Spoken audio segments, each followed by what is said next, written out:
अरे वो मर्द आहन बैठा हुआ है, जिस दिन वो निकला वही अदालत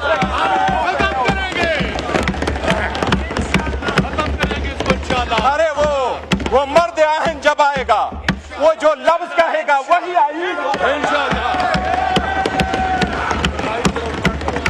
अगर आजमा के देखना है, अगर आजमा के देखना है, अगर आजमा के देखना है तो किसी द्वार बाजार में जाके देखो, किसी जुमे पे जाके देखो, किसी फौजी पे जाके देखो। हरे आईन और कानून उसकी मरहूनी मिन्नत है, करो। आपको आपकी सोच पे सलाम है, आपकी डर को सलाम है। इतना डर, इतना भयानक डर, तौबा जी, कि वो दरवाजा ना खुले, कोई उससे मिले ना, मैसेज ना आए।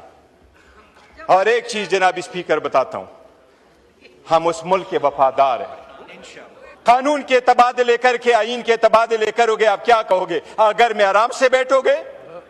आप हमें साइडलाइन करके ये बावर करते हो कि आपकी सरकार को टिकाव मिल जाएगा। हर सरकार को ऐसा टिकाव मिलता है कि आप पार्लियामेंट इस कदर मजबूत होती है। किसने कहा है जनाब स्पीकर कि सदर को आप देते हैं immunity and that too for life? क्या सिर्फ एक बंदा है जो परफॉर्म करता है function in relation to the state? क्या गवर्नर फिर नहीं करता? क्या स्पीकर नहीं करता? क्या वजीर आजम फिर नहीं करता? हम अपने आप के लिए कानून बनाएं और अपने आप को कानून के मुहाफिज कहते हुए फिर अपने आप को इम्यूनिटी ले ले। हम अवाम के पास किस मुंह से जाएंगे? वो अवाम जो बेचारी सफर हो चुकी है, जिनके पास मिलने को खाना नहीं मिलता, जिसके हॉस्पिटल में बेड नहीं है, जिसके लिए जो वो अगर थाने में चला जाए वहां इंसाफ नहीं है, अदालतों में इंसाफ नहीं है, तो क्या हम सिर्फ एक फरके में ऊपर फरका बना दे?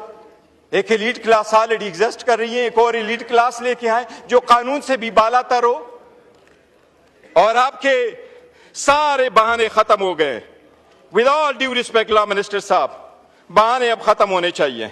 और बहाने ये थे कि जब हम पहली मर्तबा फेडरल कॉन्स्टिट्यूशनल कोड बनाने जा रहे थे तो आप लोगों ने हमें क्या कहा?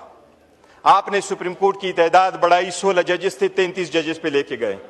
आप 53 जजेस हाई कोर्ट और सुप्रीम कोर्टों में लेके आए। मैंने आपको 16 सितंबर में यहां कहा कि 56,000 केसेस सुप्रीम कोर्ट में पेंडिंग है।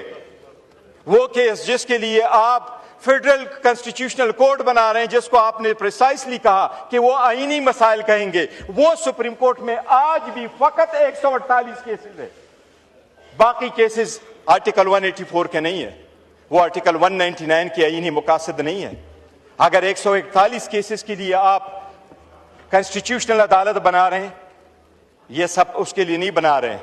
जनाब स्पीकर, आवाम के बुनियादी हकूक का हुकूमत के खिलाफ, हुकूमत की जद-कोब में जो लोग आ जाते हैं, उनके खिलाफ लोगों के पास एक किला होता है, अदलिया किला की हैसियत से ये उस किला को फतह करना चाह रहे हैं और अपनी मर्जी के पैसे ले लेना चाह रहे हैं।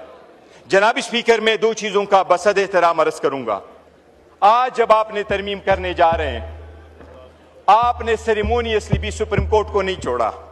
आपने सुप्रीम कोर्ट ऑफ पाकिस्तान को खत्म किया, जो तो रहने दिया है, उसके हैसियत को आपने डिस्ट्रिक्ट कोर्ट के मुताबिक में किया। बस जनाब स्पीकर, मैं डायरेक्टली क्वेश्चन करूंगा लॉ मिनिस्टर साहब से कि आपने आर्टिकल 176 में तब्दीली क्यों की? आज के बाद पाकिस्तान से आपने हमेशा हमेशा के लिए चीफ जस्टिस ऑफ पाकिस्तान का टाइटल खत्म कर लिया। 100% आपने खत्म कर लिया।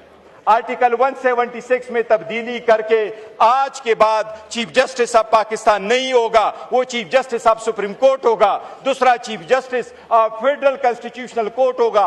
आइंदा पूरी दुनिया जब भी कोई आइन से रिलेटेड, लॉ से रिलेटेड, रूल ऑफ लॉ से रिलेटेड, आईनी अदालतों से रिलेटेड दुनिया में कभी कोई कन्वेंशन होगा, पाकिस्तान की नुमाइंदगी नहीं होगी, क्योंकि पाकिस्तान के साथ पाकिस्तान का चीफ जस्टिस नहीं रहा। इतना बड़ा जुल्म ना करो, वो वापस कर दो। आपने उसको डिस्ट्रिक्ट जज छोड़ दिया, लेकिन आपने सुप्रीम कोर्ट ऑफ पाकिस्तान, बताओ इस अदालत को कौन से आर्टिकल में जिसमें आपने ये रखा है ये कि there is a chief justice of Pakistan. Chief justice of Pakistan खत्म हो गया जनाब speaker, chief justice of supreme court रह गया। आपकी कौन नुमाइंदगी करेगा इंटरनेशनल वर्ल्ड में? जहां तक आप फेडरल कॉन्स्टिट्यूशनल कोर्ट लेके आ रहे हैं जनाब स्पीकर साहब, मिनटों के हिसाब से होता है। आप अगर chief justice federal constitutional court बनाने जा रहे हैं तो आपने प्रोवाइड किया कि प्राइम मिनिस्टर उसका पहला चीफ जस्टिस लगाएगा और प्राइम मिनिस्टर उनके जजेस लगाएगा, और वो जजेस 68 ईयर्स तक होंगे, unless and until they are 68 years old. अगर आप पहला बेच रखते हैं, सेकंड बेच कब आएगा? इसलिए आप पिक एंड चूज कर रहे हैं। ये प्रोसेस भी सरासर गलत है। जनाब स्पीकर, मैं एक अर्ज करूं आखिर में, और मैं ये अर्ज कर रहा हूं कि जमहूरियत के लिए आईन में तब्दीलियां कंसेंसस से की जाती हैं, और लोग ये यकीन करते हैं कि जब आप कंसेंसस के साथ तब्दीली करेंगे तो वो आवाम की बुनियादों को, जमहूरियत की बुनियाद को मजबूत करेगा। जनाब स्पीकर, उन्होंने डिवाइड प्रोवाइड किया। और एक चीज आपने लास्ट टाइम वज़ीर आज़म ने यह कहा था कि हमारे पास लोटों का वोट नहीं आया। मुबारक हो, कल आपने 2 लोटों के वोट से अपना तरमीम पास करवाया, वो भी 62। भाग गया। वज़ीर आज़म ने लास्ट टाइम हमें कहा प्राउडली कि मेरे जो उन्हें हमें वोट दिया है 5, उनको हमने निकाला है। उन्होंने कहा था वो लोटे नहीं थे। चलो कल तो लोटों का वोट लिया। लोटों से बना हुआ तरमीम योराना आवाम की खिदमत नहीं कर सकेगा। ये बड़ी बदकिस्मती है। थैंक यू जनाब स्पीकर।